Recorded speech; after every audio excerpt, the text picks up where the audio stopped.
Ravi de passer ce début d'après-midi avec vous. Donc, je suis Pierre Mangiovani, je suis vierge ascendant taureau, c'est peut-être important pour.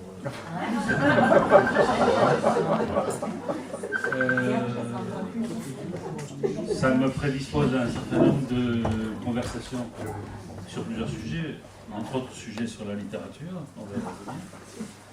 Je vais vous raconter en quelques secondes dans quelles circonstances j'ai rencontré Rachel Despoints. À l'époque, Rachel Despoints s'appelait Rachel Degatti. Nous nous sommes rencontrés en 2018 aux rencontres philosophiques de Langres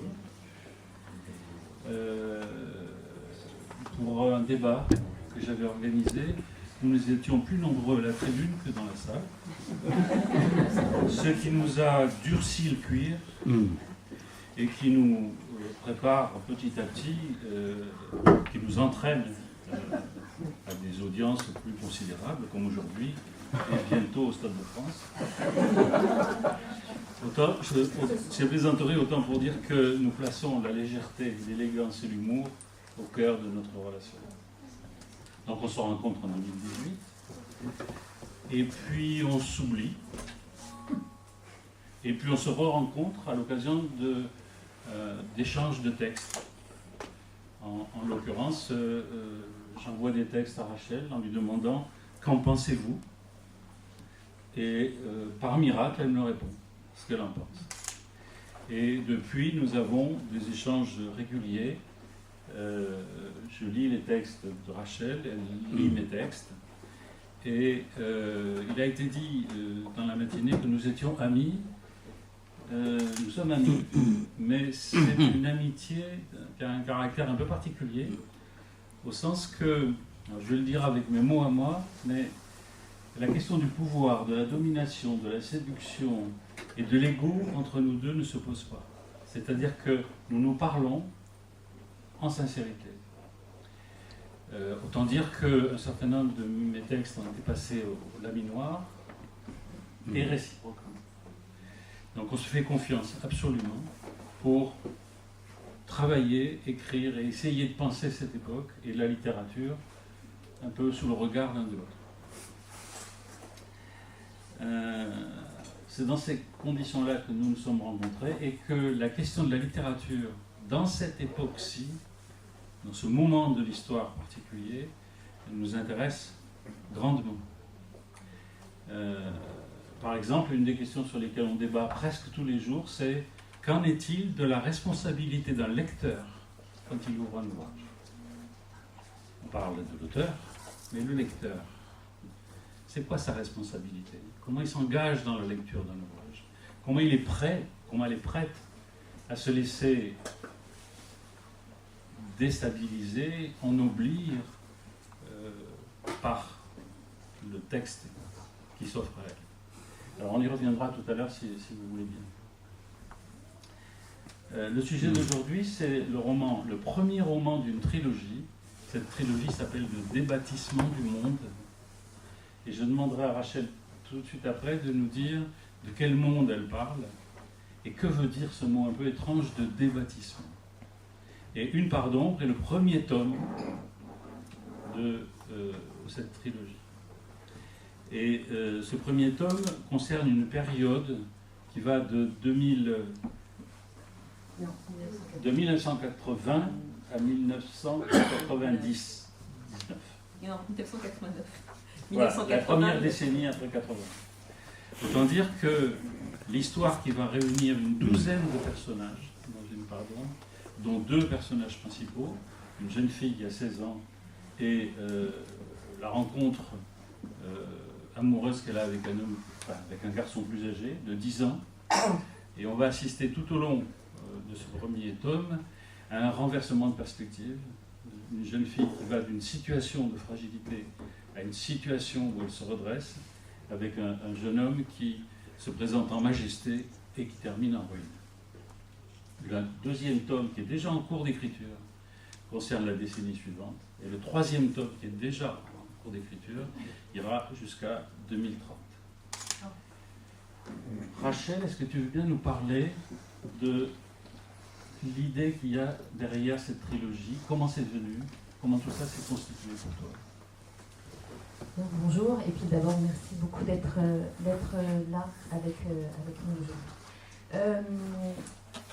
Pierre a évoqué mon nom, Degati, donc Rachel Degati, c'est aussi le nom d'une auteure que je suis, que je suis en co-écriture de 14 livres avec mon compagnon de vie qui s'appelle Reza, qui est un très grand reporter, qui est un très grand photographe, avec lequel on a travaillé ensemble et on a été les co-auteurs de certains ouvrages, moi avec mes mots et lui avec ses images, sachant que cette écriture-là était une écriture documentaire.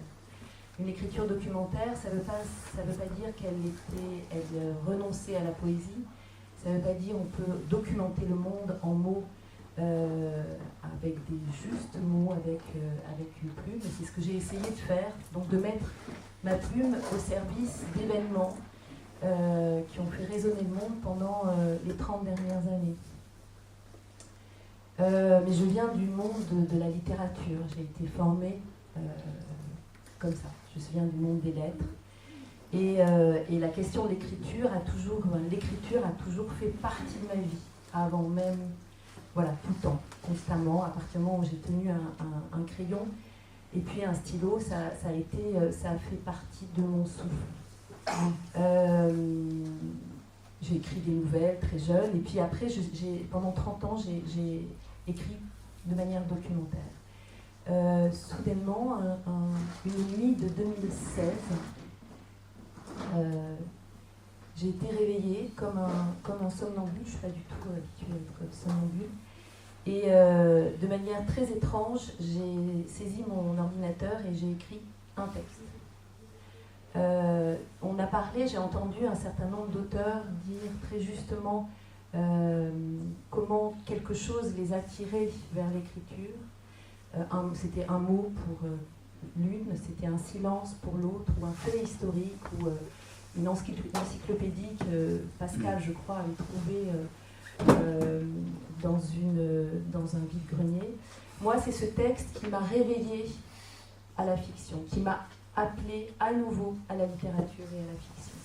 Non pas que j'ai abandonné le documentaire, l'écriture documentaire, mais en tout cas, ça a été une évidence. Ce texte m'a appelée. Donc je l'ai écrit dans cette nuit, et je suis allée me recoucher.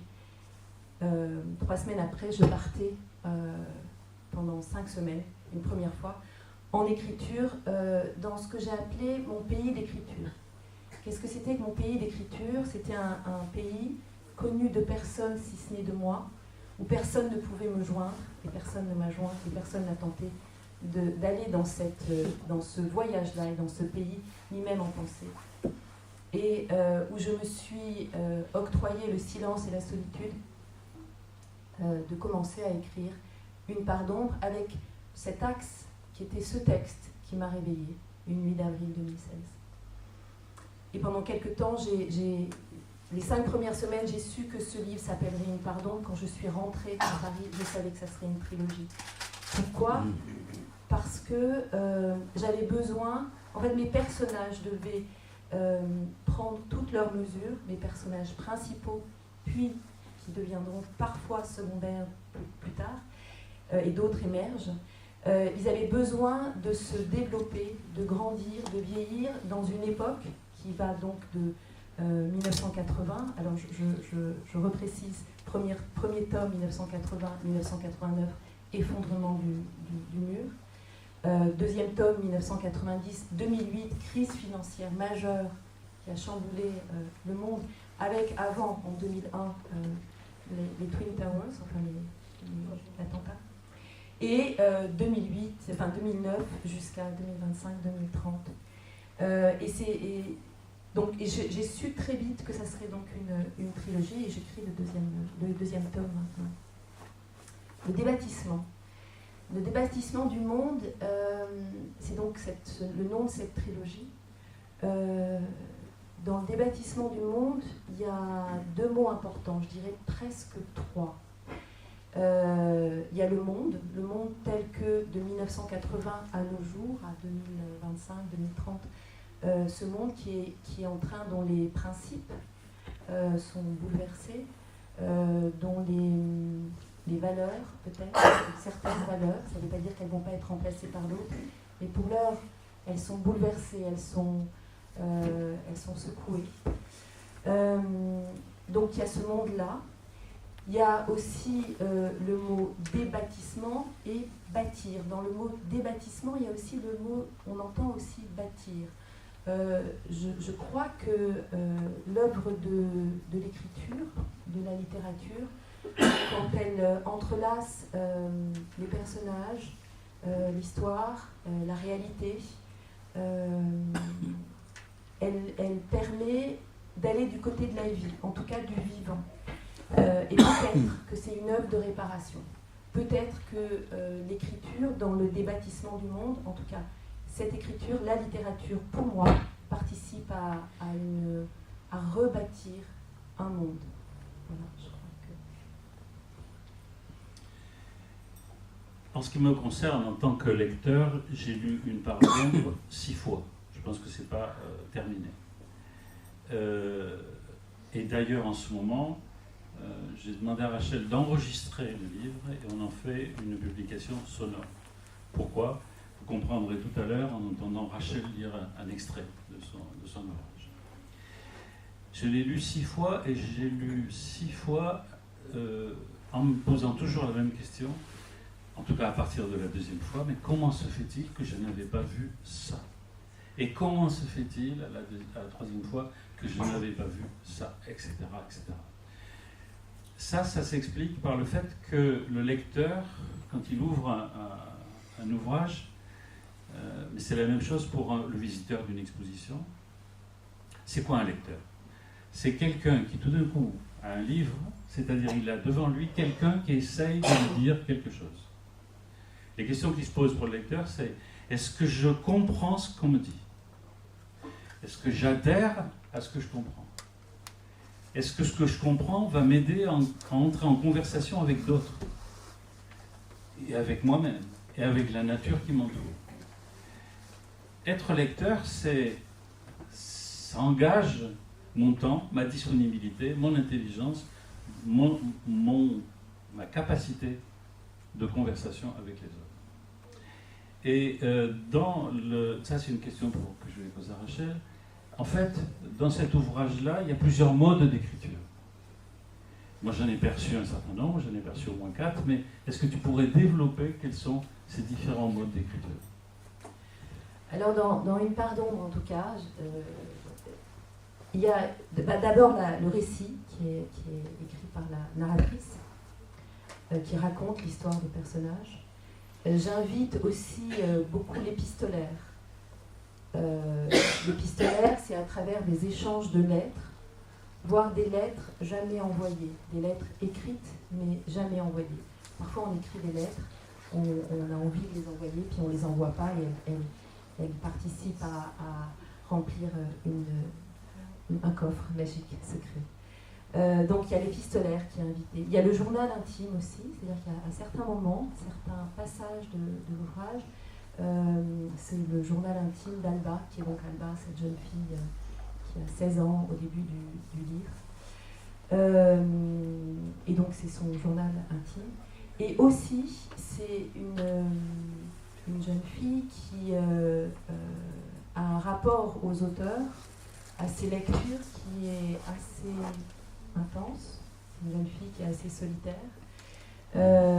Donc, elle invite dans le récit, il y a aussi des moments où elle pense, elle cite, elle se rappelle d'un poème, d'une citation de Camus, etc. Elle invite d'autres auteurs à venir appuyer sa pensée qui est en train, elle, de se façonner. Elle façonne une pensée, elle est en train de grandir, de devenir une adulte qui est perméable au monde, donc aux événements qui agitent le monde, mais qui est aussi perméable à ses propres lectures, voire à certains moments au film qu'elle peut découvrir et qui la touche par une phrase, surtout par des mots plus que par des images de moment. Je pense que c'est ça. il y a quelques jours, j'accueillais chez moi Françoise Nissen, des éditions Actes Sud, avec laquelle on est engagé dans une conversation depuis quelque temps. Et Françoise Nissen disait la chose suivante, elle disait d'habitude, Actes Sud sort 1000 livres, cette année on passe à 700. Et on se sépare d'une partie de notre équipe. Et elle ajoutait, le modèle de l'édition est en crise, et c'est une crise profonde. Ce matin, je lisais dans le journal Le Monde de cette semaine un article d'un des rédacteurs en chef du Monde qui disait qu'en 2022, en Grande-Bretagne, 58 000 livres sont sortis. 29 000 de ces livres n'ont pas atteint 12 acheteurs. Ce qui veut dire que on a un modèle qui est en train de s'effondrer et qu'il va bien falloir travailler sur d'autres modèles. Dans ce contexte-là, Rachel est en train de créer une maison d'édition. Est-ce que tu peux nous expliquer pourquoi? Alors oui, je ne m'attendais pas du tout à cette question.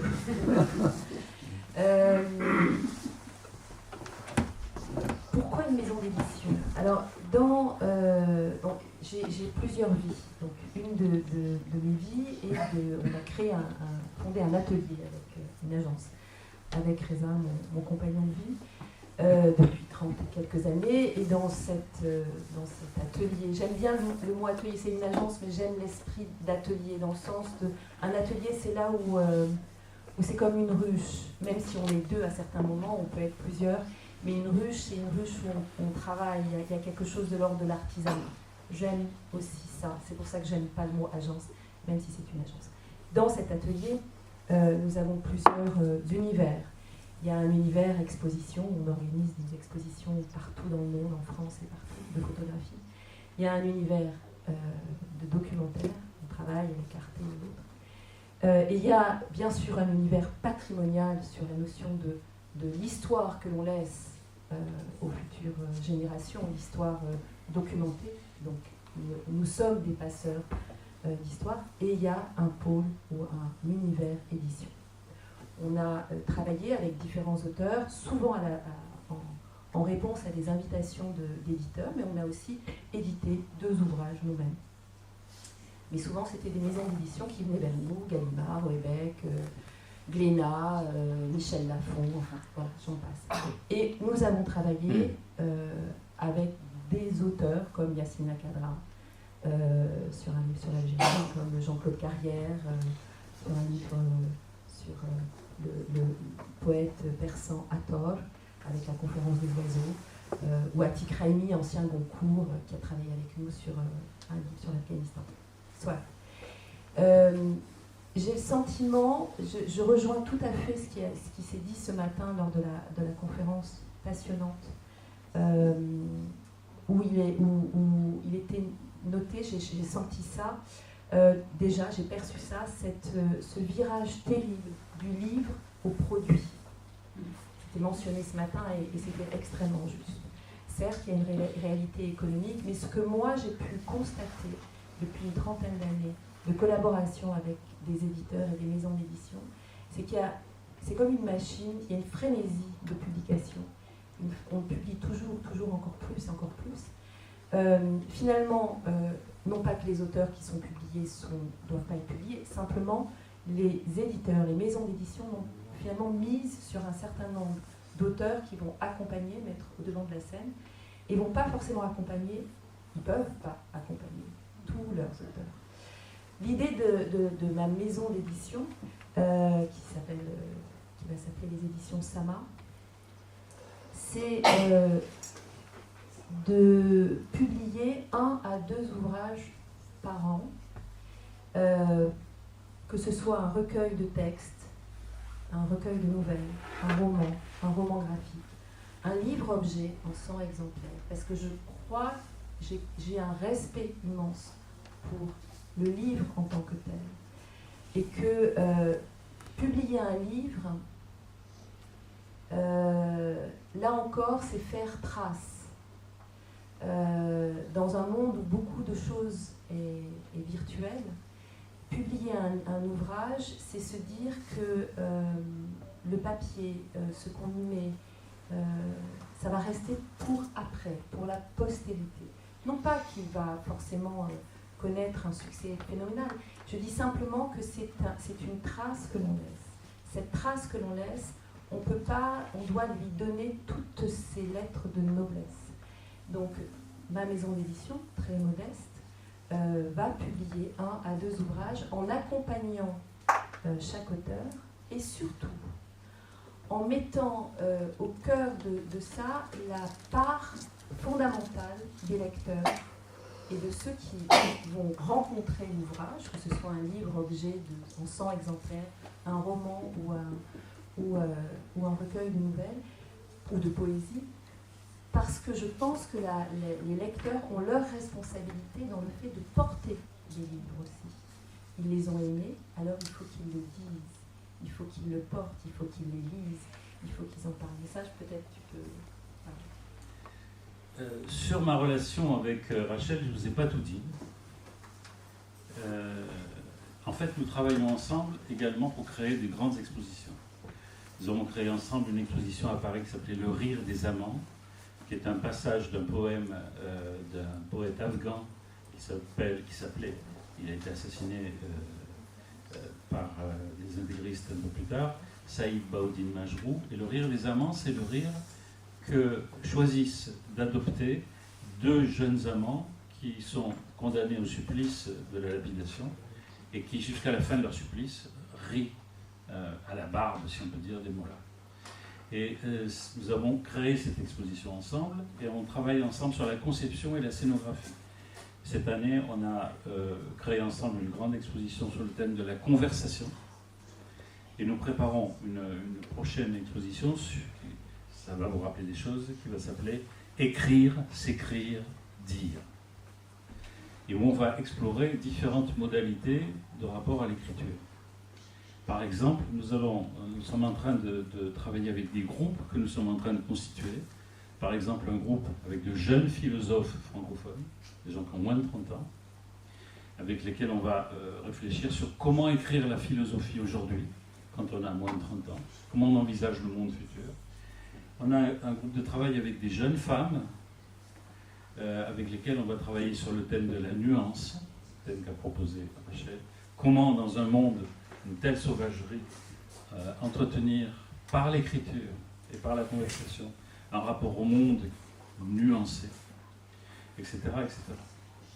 Et chemin faisant, nous nous sommes rendus compte que, moi je me suis rendu compte que les jeunes femmes, par exemple, qui ont lu Une part d'ombre, ont fait en sorte que leur mère ou leur grand-mère le lisent aussi. Ça, c'est un modèle de diffusion qui est tout à fait intéressant. Moi, j'habite un village, on est 120 habitants. Dans ce village, il y a une épicerie. C'est le plus gros vendeur du roman. Pourquoi ? Parce que quand quelqu'un vient chercher une bouteille de vin, 3 poireaux, un baril de lessive, la responsable du magasin est tellement accro qu'elle vend le livre. C'est le plus gros dépôt de vente, mieux que la FNAC. C'est mieux qu'Amazon. Pourquoi ? Parce que ce que vient de dire Rachel est capital, c'est qu'à un certain moment, la responsabilité de lecteur, c'est pas de dire j'aime, c'est de dire mais lis-le. C'est comme ça qu'on va défendre la conversation. C'est comme ça qu'on va défendre les auteurs. C'est non pas en offrant le livre simplement, mais c'est en disant mais lis-le, fais-toi le livre, prends-le, répercute-le, parle-en. Voilà. Ce modèle-là nous paraît extrêmement prometteur et pour ça, il faut effectivement que l'auteur s'engage et que le lecteur s'engage aussi. Est-ce que tu auras envie de nous parler de l'engagement de l'auteur ? Comment tu te vois, toi, en tant qu'auteur, autrice, écrivain, écrivaine ? Ça non plus, je ne m'attendais pas. D'abord, je pourrais dire une chose, c'est que j'ai beaucoup parlé de notre œuvre commune, Areza et moi. J'arrive beaucoup plus facilement à parler de l'œuvre des autres, comme les textes que Pierre est en train d'écrire et qui va être publié prochainement. C'est beaucoup plus facile de parler de l'univers de l'autre que de parler de son univers intime à soi. Le débâtissement du monde, et donc le premier tome, Une part d'ombre, participe à mon univers intime. Une part d'ombre, je l'ai écrit au milieu de toutes mes vies, en 6 ans. Je l'ai corrigé 5 fois seule, et 2 fois avec Claire. Parce que j'ai mon engagement d'auteur à moi, je ne dis pas qu'il est parfait, loin de là, mais j'ai un souci de la langue, j'ai un souci une attention extrême. La langue est belle, la langue est précise, les mots, on ne peut pas les interchanger. On a un devoir de respect absolu par rapport à la langue. Ça, c'est mon engagement d'auteur. Non pas que encore une fois, il n'est sans doute pas parfait, mais la précision, le temps qu'on doit donner aux mots, aux phrases, à la musique. Ce matin, il était question de partition. Oui, un texte est une partition. Il y a des notes, il y a des blanches, des noires, des croches, il y a des soupirs et il y a des silences en effet. Mais il y a des soupirs. Voilà, ça c'est mon premier engagement, c'est de me mettre au service de la langue. Je crois que voilà. Je vous propose d'écouter un premier extrait lu par Rachel. La scène se passe dans une gare parisienne. Alba est dans cette gare et donc la jeune femme est dans cette gare et elle observe un spectacle qui est en train de se déployer sous ses yeux et que vous allez découvrir. L'heure du départ approche. Elle compte. L'une après l'autre, les marches sur lesquelles elle se hisse rapidement, attribuant comme chaque fois, partout et en tout lieu, un nombre à tout escalier qui la sépare dans sa vie d'un palier à l'autre. Pour celui-ci, elle a compté 19 marches. Le quai est inhospitalier en cette fin de journée de décembre. Elle tourne la tête vers la gauche. Elle est prise d'un vertige à la vision hypnotique d'une succession sans fin de quais déserts, séparés par des sillons de rails, sans train, sans personne, éclairés faiblement à intervalles réguliers par les rampes d'une lumière blafarde. À droite, le train en partance est un rempart contre l'abîme. De rares ombres errantes agitent le funeste tableau. Une valise dans une main, un billet dans l'autre, elle vérifie encore et encore les numéros qui leur sont attribués, cherchant avec une inquiétude décelable dans la tension de leur corps à reconnaître leur voiture. Alba suspend sa marche, se retient d'entrer en scène, de devenir elle aussi une ombre perdue dans cet illusoire ballet. 2 êtres vivants attirent son regard. Une faible lumière habite l'extrême lenteur de leur rythme. Elle tranche avec la fièvre des voyageurs fantoches. Alba s'arrête. Rien d'autre n'a d'importance que de s'accrocher à leur filet de vie.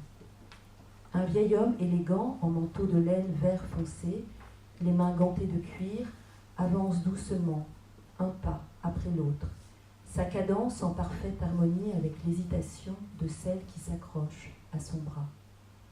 Alba observe leur fragilité, l'affection qui se dégage de l'allure de ce couple en bout de course. Elle ne voit qu'eux, s'insurge lorsqu'ils sont bousculés par l'indifférence, admire leur inaltérable dignité. Les petits pas précipités, mal assurés de la vieille dame semblent vouloir suivre les enjambées fatiguées de son compagnon, dont la jambe droite racle discrètement le sol. Péniblement, le vieil homme dépose leur valise sur le haut des 3 marches du train. Il invite d'un sourire tendre et de mots murmurés à son oreille celle qui dodeline légèrement de la tête, vaincue par les coups bas de la vieillesse, à s'appuyer plus fermement sur son bras. Chacun se prépare à l'épreuve physique, celle de se hisser en haut des marches pour elle d'abord, pour lui ensuite. Il hésite entre monter le premier, la laissant un instant sur le quai, et saisir ses avant-bras ou la soutenir par derrière. Il ne lâche jamais sa main alors qu'il escalade la première marche. Il colle son corps contre la porte ouverte du wagon pour lui laisser la place de monter à son tour sur le premier degré, la tenant. En une lente ascension, une marche partagée après l'autre, il s'épuise, heureux de l'épreuve remportée. Alba aperçoit l'échange furtif d'un sourire fatigué et complice, et tous deux reprennent leur lente marche jusqu'à leurs 2 places réservées. Elle se tient debout, prenant appui sur le dos du siège. Les doigts du vieil homme déboutonnent la pèlerine de celle qui tremble si fortement que ses gestes ne répondent plus avec précision aux injonctions de son cerveau. Il accompagne le glissement de la pelisse sur les épaules, l'accroche à la patère. Il lève la coudoir entre les 2 assises et l'aide à s'installer près de la fenêtre. Après avoir déposé délicatement un châle sur son aîné, il range la valise, enlève son manteau, s'assied, sans un soupir de soulagement qui pourrait signifier que ce fut pour lui un combat. Il veut être, rester, le plus aérien possible pour elle. Il sourit encore à celle qui pose sa tête sur son épaule. Alba, hypnotisée et restée sur le quai, se rapprochant seulement de la fenêtre pour suivre ce duo. À son vulnérable isolement, elle oppose leur indestructible complicité. À leur tendresse lente, elle oppose sa fuite en avant. À son corps qui brûle de curiosité et de crainte, à son âme confuse, elle oppose la délicatesse de leurs gestes.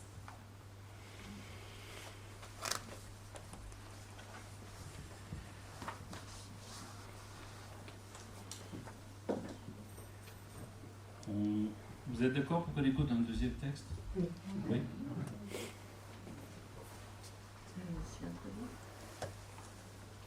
Non, je te laisse. Alors,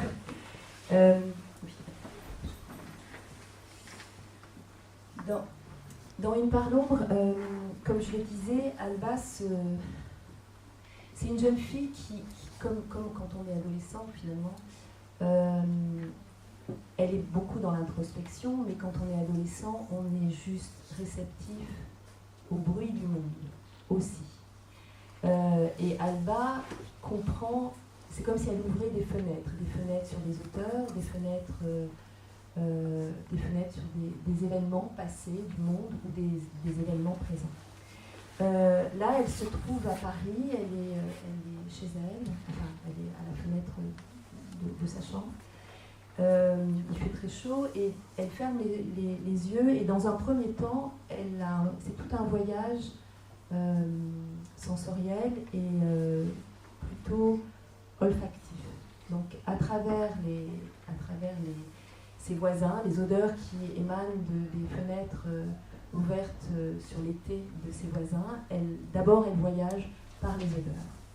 Et puis un deuxième voyage sensoriel qui est un voyage par l'ouïe, ce qu'elle entend, les bruits et ce que ça fait en elle, comment ça résonne en elle. Et là, je vais vous lire un passage sur un voisin, un appartement dont les rideaux sont souvent fermés et qui l'interpelle. Un peu plus en contrebas dans la rue, au niveau de l'angle du mystérieux et austère 2e étage, au rideau lourd, toujours tiré, vibre le Stabat Mater d'Antonio Vivaldi. L'homme fuit la lumière. Il sort peu. Alba l'a croisé une seule fois, immense, d'une affolante maigreur, au corps perdu dans un costume gris de marque trop grand, élimé, les épaules basses, le dos voûté d'un portefaix, au poids imaginaire. Son visage, une peau fine sur des os saillants d'une extrême pâleur maladive, affiche la dureté et la peur. Dans son regard subrepticement croisé, elle a vu l'affolement d'une traque réelle ou supposée. De lui, elle ne sait rien. Elle forge une possible tragédie, Et s'il était rongé par les remords d'un tortionnaire argentin qu'il fut peut-être? Il y a quelques semaines, Alba a entendu sa sœur, militante au fil de ses passions éphémères, débattre avec ses amis. La dictature en Argentine vit sans doute ces derniers mois. La guerre des Malouines fomentée pour apaiser la contestation populaire qui grondait en Argentine a été perdue 1 an plus tôt contre les Britanniques. Les élections sont proches, elles sonneront peut-être le glas de la junte militaire. L'homme se cache, tout s'expliquerait. La musique omniprésente pour couvrir le souvenir de ce qui le hante, ces hurlements de douleur des prisonniers entre ses mains, ces cris déchirants des mères témoins de toutes les horreurs subies par leurs enfants arrachés de leurs bras. Mais aussi son regard perdu devant le défilé visuel de sa mémoire, les corps atrocement mutilés, le sang versé, les innombrables souffrances infligées de ses propres mains, motivées par ce qu'il y a de plus vil en l'être humain. Les appels vains de milliers de femmes et d'hommes dans l'océan agité par les pales des hélicoptères, d'où il venait d'être jeté vivant. Et encore, la dignité des mères et grands-mères rassemblées chaque jeudi, place de Mai à Buenos Aires, réclamant inlassablement la vérité sur leurs proches disparus, les enfants de leurs enfants, enlevés. Traqué par sa conscience, il doit fuir le monde, la vie, son double. À l'évocation silencieuse de ce destin, elle songe au poème « La conscience » de Victor Hugo, qui l'avait marqué, dont elle avait appris les derniers vers, qu'elle murmure. « L'œil a-t-il disparu ?» dit-il en tremblant Scylla, et Caïn répondu « Non, il est toujours là. » Alors il dit « Je veux habiter sous la terre, comme dans son sépulcre un homme solitaire. Rien ne me verra plus, je ne verrai plus rien. » On fit donc une fosse et Caïn dit « C'est bien. » Puis il descendit seul sous cette voûte sombre, quand il se fut assis sur sa chaise dans l'ombre et qu'on eut sur son front fermé le souterrain. L'œil était dans la tombe et regardait Caïn. Alba frissonne de cette menace qui plane, les yeux fermés. Elle se raccroche à la petite du 5e qui répète inlassablement les mêmes fausses notes d'un morceau de piano parfaitement accordé de la méthode Rose.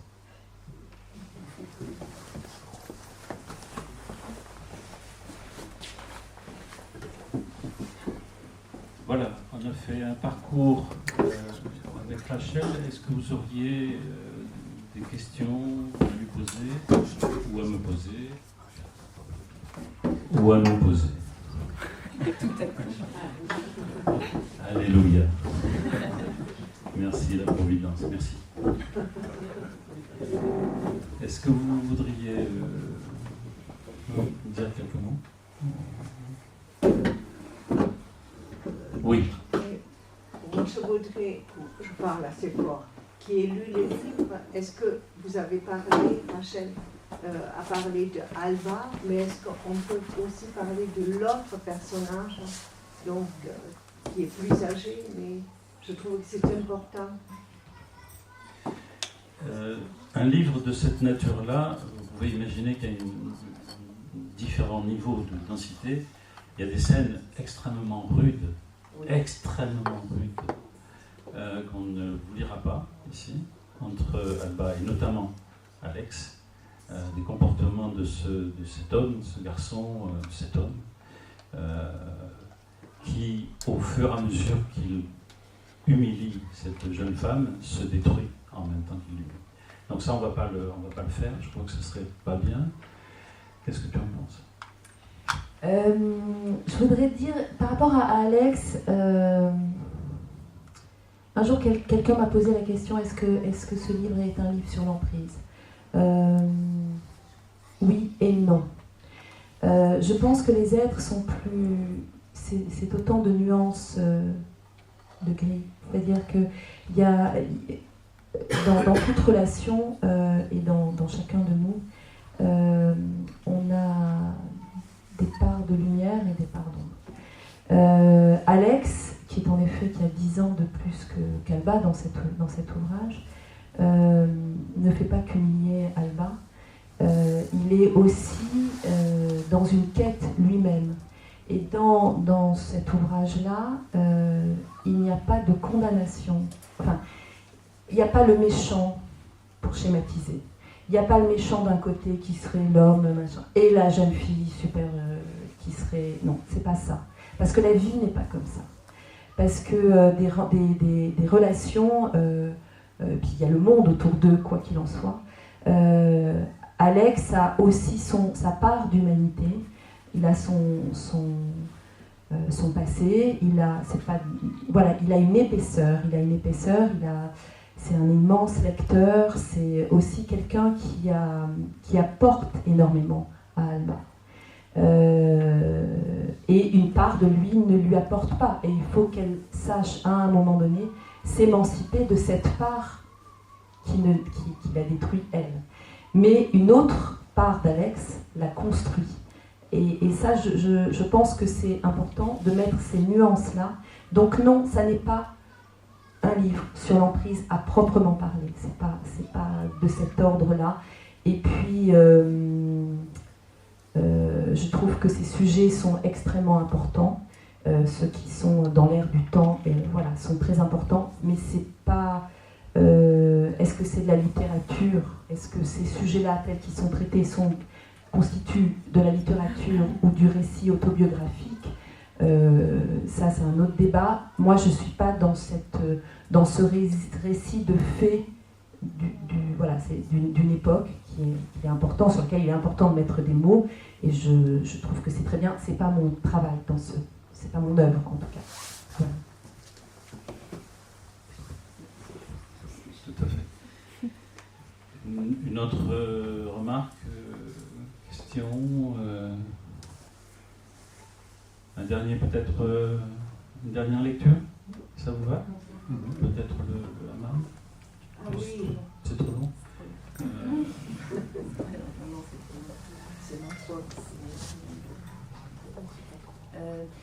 Je voudrais juste aussi rajouter quelque chose sur la notion de fiction, d'autofiction et d'autobiographie. Biographie.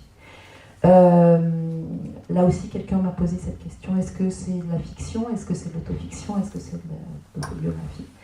Et ma réponse est la suivante. Je pense que ma vie n'est pas suffisamment intéressante pour pouvoir la mettre dans un livre. Voilà. Encore une fois, j'ai beaucoup de respect pour ceux qui se racontent, et il n'y a pas de sujet là-dessus. Je pense que la littérature, est telle que je la conçois, est un univers tellement vaste, où l'imaginaire nous amène tellement loin, un imaginaire qui se fonde bien sûr sur des rencontres, des vécus, des choses qu'on a entendues, qu'on a pu lire, qu'on a pu croiser, bien sûr. Mais je trouve que ma propre vie, ça serait trop réducteur par rapport à ce que m'offre la fiction et la littérature. Donc ça, c'est une chose que je voulais préciser aussi. Oui. Étant donné que c'est une trilogie et que ça commence en 1980 et que ça finit en 2030, du coup, j'imagine que les personnages-là vont vieillir. Je ne sais pas si ce seront les personnages principaux, mais ma question, c'est plutôt, est-ce qu'il y aura une certaine transmission entre plusieurs générations? Est-ce que vous avez traité de ça un petit peu aussi avec tout ce monde et l'actualité Absolument, oui. Alors, les personnages vieillissent. Certains, qui sont principaux, s'effaceront un tout petit peu, deviendront secondaires. D'autres vont prendre une place, dans le deuxième tome notamment. D'autres vont surgir pour explorer d'autres univers qui n'ont pas été explorés dans le premier tome. Et puis, il va y avoir des enfants. Donc des nouvelles générations aussi. On va accompagner ces personnages au fil de ces 40, un peu plus de 50 ans. Voilà, ouais. Donc bien sûr. Et alors ma façon d'écrire aussi, chacun a sa manière d'écrire. Moi j'ai besoin de structurer. Donc quand j'ai besoin de chapitrer, même si ça bouge après. Mais au départ, j'ai besoin d'avoir une colonne vertébrale. C'est cette colonne vertébrale sur laquelle je m'appuie, qui est comme un fil conducteur, Et ensuite, petit à petit, je mets des branches comme un... Voilà. Et les personnages, parce que j'ai cette colonne vertébrale, les personnages, les situations, souvent viennent à moi. Et autre chose aussi, je suis extrêmement vigilante, c'est peut-être pour ça que ça m'a pris beaucoup de temps, de ne pas faire d'anachronisme, d'être dans une recherche de faits historiques je ne fais pas un travail d'historien, je pense que le métier d'historien est bien trop important et évidemment, ce n'est pas mon métier. En revanche, je suis extrêmement vigilante à ces recherches-là pour donner quelque chose de l'ordre que cette littérature-là soit fondée sur une véracité, sur quelque chose qui est tangible. Voilà, quand je parle d'une façade et de l'architecture, je vérifie. Quand je parle de l'Institut du monde arabe et de sa construction, je fais en sorte que l'Institut du monde arabe est déconstruit au moment où j'en parle, sinon ça n'a pas de sens, etc., etc. Donc il y a un travail de recherche qui est pour moi très précieux, qui m'ouvre aussi alors intellectuellement des univers absolument formidables. Voilà. Et je crois qu'il faut qu'on arrête. Merci infiniment de nous avoir écoutés.